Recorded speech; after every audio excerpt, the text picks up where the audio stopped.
എല്ലാവർക്കും നമസ്കാരം. Welcome to Parvathi school of commerce. അപ്പോൾ ഇന്നത്തെ ക്ലാസ്സിൽ നമ്മൾ ഡിസ്കസ് ചെയ്യാൻ പോകുന്നത് ഫോർമേഷൻ ഓഫ് എ കമ്പനി അല്ലെങ്കിൽ incorporation of a company. Companies act 2013 അനുസരിച്ച് ഒരു കമ്പനി എങ്ങനെയാണ് ഫോം ചെയ്യുന്നത്.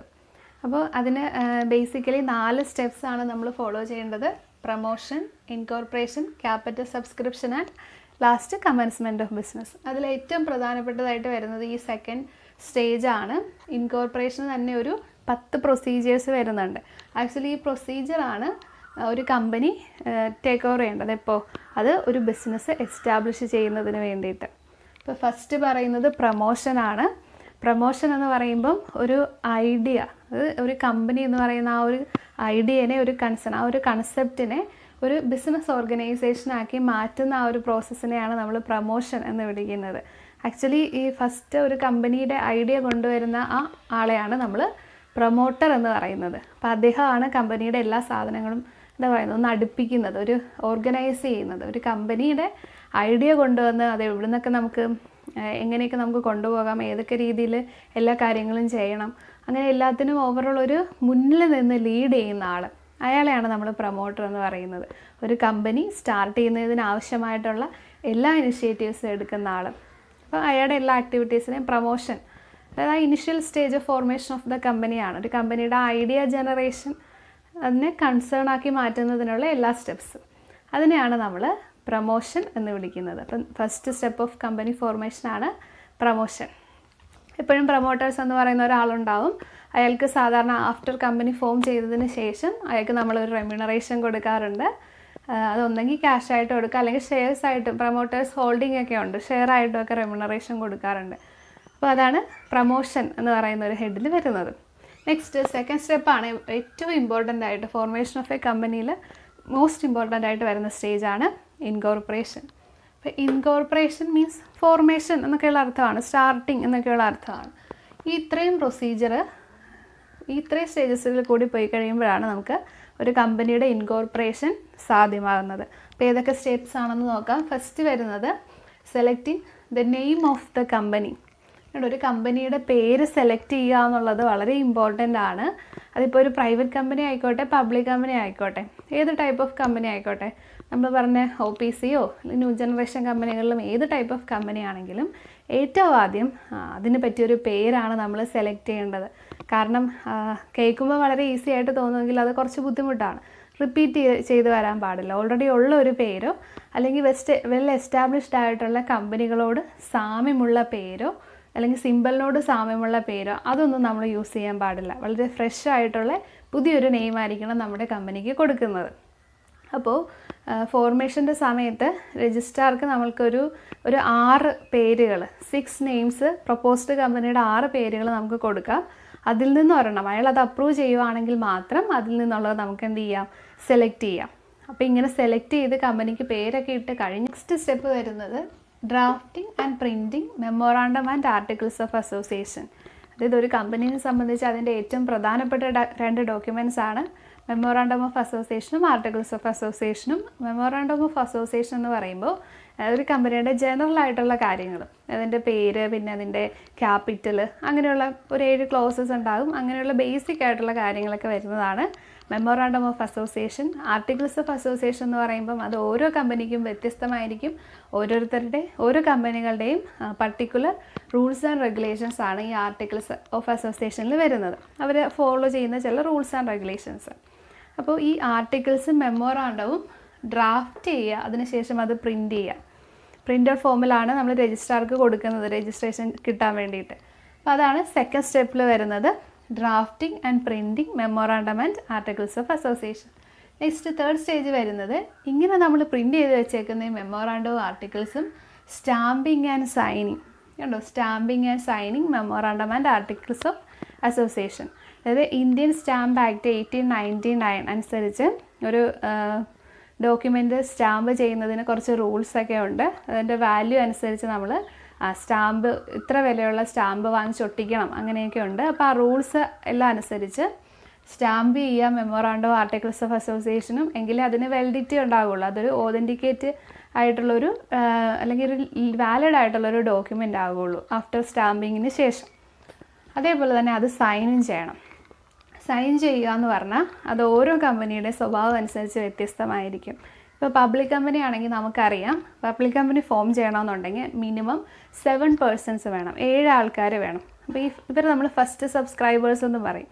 അപ്പോൾ ഈ 7 പേരും ഇതിൽ സൈൻ ചെയ്യണം. ഇനി പ്രൈവറ്റ് കമ്പനി ആണെങ്കിലോ അത് ഫോം ചെയ്യാൻ ജസ്റ്റ് 2 ആൾക്കാർ മതി. അപ്പോൾ ആരാണോ ആദ്യം പ്രൈവറ്റ് കമ്പനി ഫോം ചെയ്തത് ആ 2 പേരെന്ത് ചെയ്യണം, ഇതിൽ സൈൻ ചെയ്യണം. അപ്പോൾ ഓരോ കമ്പനിയുടെയും സ്വഭാവം അനുസരിച്ച് റിക്വയർഡ് നമ്പർ ഓഫ് പേഴ്സൺസ് അതിൽ സൈൻ ചെയ്യണം.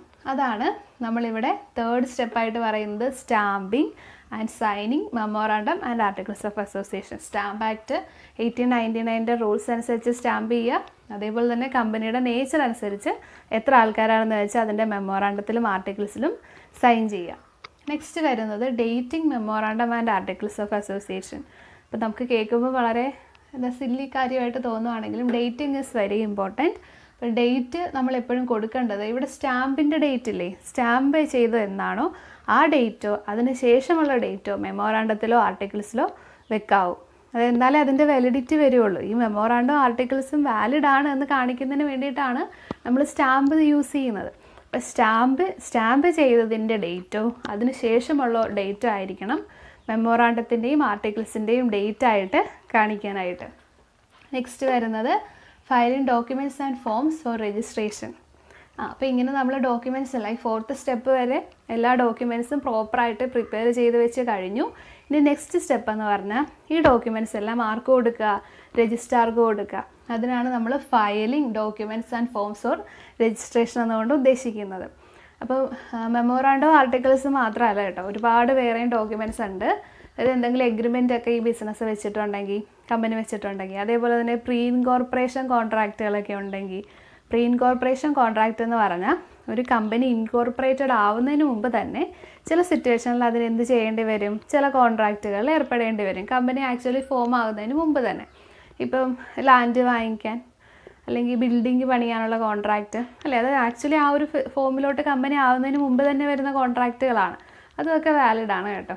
അപ്പം അങ്ങനെയുള്ള പ്രീ ഇൻകോർപ്പറേഷൻ കോൺട്രാക്റ്റുകൾ ഉണ്ടെങ്കിൽ അത് അങ്ങനെയുള്ള സകല ഡോക്യുമെൻറ്റ്സും എന്ത് ചെയ്യണം, 5th സ്റ്റെപ്പിൽ ആർക്ക് കൊടുക്കണം, രജിസ്ട്രാർക്ക് കൊടുക്കണം. അദ്ദേഹം അതൊക്കെ ചെക്ക് ചെയ്തിട്ട് അതിൻ്റെ വാലിഡിറ്റിയൊക്കെ ഉറപ്പ് വരുത്തിയതിന് ശേഷമാണ് രജിസ്ട്രേഷൻ. മുന്നേ ബ്രാക്കറ്റിൽ DIR 12 എന്ന് എഴുതിയിട്ടുണ്ട്. ആക്ച്വലി ഇതൊരു ഫോമാണ്, ഇൻകോർപ്പറേഷൻ്റെ സമയത്ത് നമ്മൾ യൂസ് ചെയ്യുന്ന ഒരു ഫോമാണ്. DIR 12 ഒരു കമ്പനിയിലെ എല്ലാ ഡയറക്ടേഴ്സിൻ്റെ അപ്പോയിൻമെൻറ്റും അവരുടെ ഡീറ്റെയിൽസൊക്കെ ആയിരിക്കും പറയുന്നത്. അപ്പോൾ ഈ അപ്പോയിൻമെൻറ്റ് ഡയറക്ടേഴ്സിൻ്റെയും കീ മാനേജീരിയൽ പേഴ്സൺസിൻ്റെയും അപ്പോയിൻമെൻറ്റ് അത് സർട്ടിഫൈ ചെയ്യണം. സർട്ടിഫൈഡ് ബൈ ഒരു കമ്പനിയുടെ ചാർട്ടേഡ് അക്കൗണ്ടൻറ്റോ കമ്പനി സെക്രട്ടറിയോ കോസ്റ്റ് അക്കൗണ്ടൻറ്റോ അല്ലെങ്കിൽ ഫുൾ ടൈം ഡയറക്ടറോ അങ്ങനെ ഏതെങ്കിലും അതോറിറ്റേറ്റീവ് ആയിട്ടുള്ള അല്ലെങ്കിൽ ഓതൻറ്റിക്കേറ്റ് ആയിട്ടുള്ള ഏതെങ്കിലും ഒരാൾ ഈ DIR 12 എന്ന് പറയുന്ന ഒരു ഡോക്യുമെൻ്റ് അത് പ്രീ സർട്ടിഫൈ ചെയ്തിരിക്കണം. എന്ന് വെച്ചാൽ അത് കമ്പനിയുടെ ഡയറക്ടേഴ്സിൻ്റെ അപ്പോയിൻമെൻറ്റിനെ കാണിക്കുന്ന ഡോക്യുമെൻ്റ്. അവരുടെ അപ്പോയിൻമെൻറ്റിൻ്റെ ഒരു വാലിഡിറ്റി ആ ഒരു തേർഡ് പാർട്ടി എന്ന് വെച്ചാൽ ഒരു ചാർട്ടേഡ് അക്കൗണ്ടൻറ്റ് അല്ലെങ്കിൽ CS അധികാരപ്പെട്ട ഒരാൾ അത് സർട്ടിഫൈ ചെയ്ത് കൊടുക്കണം. അതാണ് പ്രീ സർട്ടിഫിക്കേഷൻ എന്ന് പറയുന്ന സ്റ്റേജിൽ വരുന്നത്. അപ്പോൾ അതൊക്കെ ചെയ്ത് കഴിഞ്ഞാൽ നെക്സ്റ്റ് നമുക്ക് എന്ത് ചെയ്യാം, രജിസ്ട്രേഷൻ ആൻഡ് ഫയലിംഗ് ഫീ. അപ്പോൾ ഈ എല്ലാ ഡോക്യുമെൻറ്റ്സും ആർക്ക് കൊടുക്കാം, രജിസ്ട്രാർക്ക് സബ്മിറ്റ് ചെയ്യുക. അദ്ദേഹം അതെല്ലാം വെരിഫൈ ചെയ്തിട്ട് വെറുതെ സബ്മിറ്റ് ചെയ്താൽ പോരാ, ഒരു ഫീസും പ്രിസ്ക്രൈബ്ഡ് ഫീസും കൂടി അടച്ചിട്ടുണ്ടാവണം. അപ്പോൾ അദ്ദേഹം എന്താ ചെയ്യുന്നത്, ഇതൊക്കെ വെരിഫൈ ചെയ്യും. അതാണ് ഈ സ്റ്റെപ്പിൽ നമ്മൾ പറയുന്നത്. അതിന് മിനിമം പെയ്ഡപ്പ് ക്യാപിറ്റൽ വരുന്നുണ്ട്. ഒരു കമ്പനി രജിസ്ട്രേഷൻ കിട്ടണമെന്നുണ്ടെങ്കിൽ അതിൻ്റെ മിനിമം പെയ്ഡപ്പ് ക്യാപിറ്റൽ റിക്വയർമെൻറ്റ്സ് ഒക്കെ ഫുൾഫില്ല് ചെയ്യണം. അതും ഓരോ കമ്പനിയുടെ നേച്ചർ അനുസരിച്ച് വ്യത്യാസമാണ്. ഇപ്പോൾ പബ്ലിക് കമ്പനി ആണെങ്കിൽ 5 ലക്ഷമാണ് വരുന്നത് മിനിമം പെയ്ഡപ്പ് ക്യാപിറ്റൽ. അതേപോലെ ഓരോ ടൈപ്പ് ഓഫ് കമ്പനിക്കും മിനിമം ഇത്രയും പെയ്ഡപ്പ് ക്യാപിറ്റൽ വേണം എന്ന് പറഞ്ഞിട്ടുണ്ടാവും. അപ്പോൾ അതനുസരിച്ച് അത്രയും നമ്മൾ മെയിൻറ്റെയിൻ ചെയ്യണം.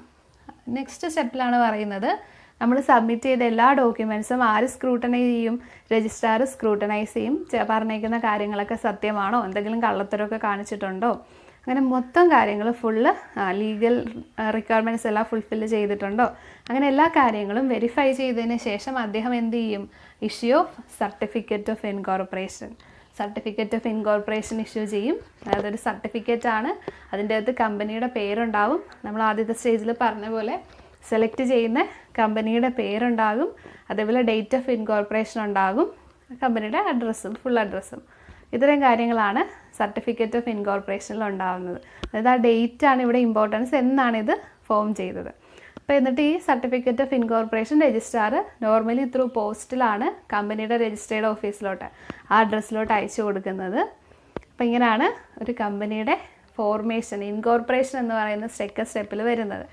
അതിനുശേഷം പിന്നെ ഒരു 2 സ്റ്റെപ്സും കൂടി കമ്പനീസ് ആക്ട് 2013 സജസ്റ്റ് ചെയ്യുന്നുണ്ട്.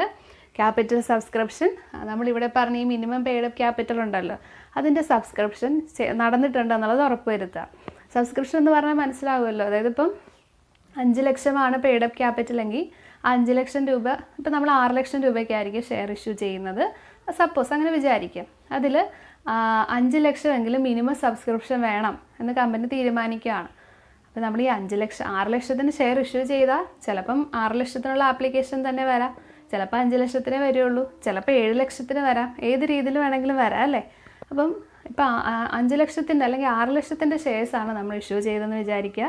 ആപ്ലിക്കേഷൻ 5 ലക്ഷത്തിനേ വന്നുള്ളൂ, അതിനെ നമ്മൾ അണ്ടർ സബ്സ്ക്രിപ്ഷൻ എന്നാണ് വിളിക്കുന്നത്. ഇനി 6 ലക്ഷത്തിനാണ് നമ്മൾ ഷെയർ ഇഷ്യൂ ചെയ്തത്, പക്ഷേ 7 ലക്ഷത്തിൻ്റെ ആപ്ലിക്കേഷൻസ് വന്നു, ഒരുപാട് പാർട്ടീസിന് ഇൻട്രസ്റ്റ് ഉണ്ട്.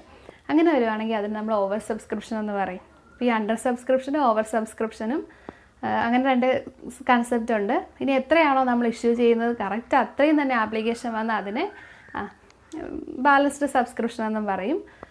ഇനി മിനിമം സബ്സ്ക്രിപ്ഷൻ എന്ന് പറഞ്ഞാൽ minimum number of shares that should be bought by the ഇൻവെസ്റ്റേഴ്സാണ്. അതായത് ഇത്രയും നമ്പർ ഓഫ് ഷെയർസ് എങ്കിലും ഇൻവെസ്റ്റേഴ്സ് വാങ്ങിക്കണം എന്ന് പറയാറുണ്ട്. അങ്ങനെയാണ് മിനിമം സബ്സ്ക്രിപ്ഷൻ എന്ന് പറയുന്നത്. ആ മിനിമം സബ്സ്ക്രിപ്ഷൻ എന്തായാലും ഉറപ്പ് വരുത്തണം. അതിപ്പോൾ ഞാൻ പറഞ്ഞ കേസിൽ തന്നെ ആണെങ്കിൽ 6 ലക്ഷം രൂപയാണ് നമ്മൾ ഇഷ്യൂ ചെയ്യാൻ ഉദ്ദേശിക്കുന്നത്. അതിലൊരു 4 ലക്ഷം രൂപ മിനിമം സബ്സ്ക്രിപ്ഷനായിട്ട് വെച്ചേക്കുവാണ്. മിനിമം 4 ലക്ഷത്തിനുള്ളെങ്കിലും ആപ്ലിക്കേഷൻ വരണം, എങ്കിൽ മാത്രമേ നമുക്ക് കമ്പനി എന്ത് ചെയ്യാൻ പറ്റുള്ളൂ, ഫോം ചെയ്യാൻ പറ്റുള്ളൂ. അങ്ങനെയാണ് മിനിമം സബ്സ്ക്രിപ്ഷൻ എന്ന് പറയുന്നത്. ഇപ്പം മിനിമം സബ്സ്ക്രിപ്ഷൻ കിട്ടില്ല എന്ന് തോന്നുവാണെന്നുണ്ടെങ്കിൽ കമ്പനിക്ക് അതിനുള്ള ഏജൻറ്റുമാരെ സമീപിക്കാവുന്നതാണ്. അണ്ടർ റൈറ്റിംഗ് എന്ന് പറയും. മിനിമം സബ്സ്ക്രിപ്ഷൻ നമുക്ക് ആക്കി തരുന്ന ചില ബാങ്കുകളോ അല്ലെങ്കിൽ എന്തെങ്കിലും ഏജൻസീസ് ഉണ്ടാകും. എന്ന് വെച്ചാൽ ഈ മിച്ചം വരുന്ന ഷെയർ അവർ വാങ്ങിക്കോളും. തന്നെയാണ് നമ്മൾ അണ്ടർ റൈറ്റിംഗ് എന്ന് പറയുന്നത്, അവർ പ്രൊവൈഡ് ചെയ്യുന്ന ആ സർവീസിന്. അപ്പം ഇത്ര മനസ്സിലാക്കുക, എന്താണ് ക്യാപിറ്റൽ സബ്സ്ക്രിപ്ഷൻ, മിനിമം സബ്സ്ക്രിപ്ഷൻ ഉറപ്പ് വരുത്തുന്ന രീതിയിൽ ഓരോ ടൈപ്പ് ഓഫ് കമ്പനിയുടെ മിനിമം പെയ്ഡ് അപ്പ് ക്യാപിറ്റലൊക്കെ മനസ്സിൽ വെച്ചിട്ട് ക്യാപിറ്റൽ സബ്സ്ക്രിപ്ഷൻ നടത്തുക. ലാസ്റ്റ് വരുന്നത് കമൻസ്മെൻറ്റ് ഓഫ് ബിസിനസ്. അപ്പോൾ ഈ എല്ലാ സ്റ്റെപ്പും ഫുൾഫില്ല് ചെയ്ത് കഴിഞ്ഞാൽ ലാസ്റ്റ് നമുക്ക് എന്ത് ചെയ്യാം, ബിസിനസ് സ്റ്റാർട്ട് ചെയ്യാം. അപ്പോൾ ഇത്രയാണ് കമ്പനീസ് ആക്ട് 2013 അനുസരിച്ച് ഒരു കമ്പനി ഫോം ചെയ്യുമ്പോൾ ശ്രദ്ധിക്കേണ്ട കാര്യങ്ങൾ. അപ്പോൾ ഇതെല്ലാവർക്കും ക്ലിയർ ആണെന്നാണ് വിചാരിക്കുന്നത്. എന്തെങ്കിലും ഡൗട്ട്സ് ഉണ്ടെങ്കിൽ തീർച്ചയായിട്ടും അത് കമൻറ്റ് ചെയ്യുക. അപ്പോൾ നെക്സ്റ്റ് ടോപ്പിക്കുമായിട്ട് അടുത്ത ക്ലാസ്സിൽ നമുക്ക്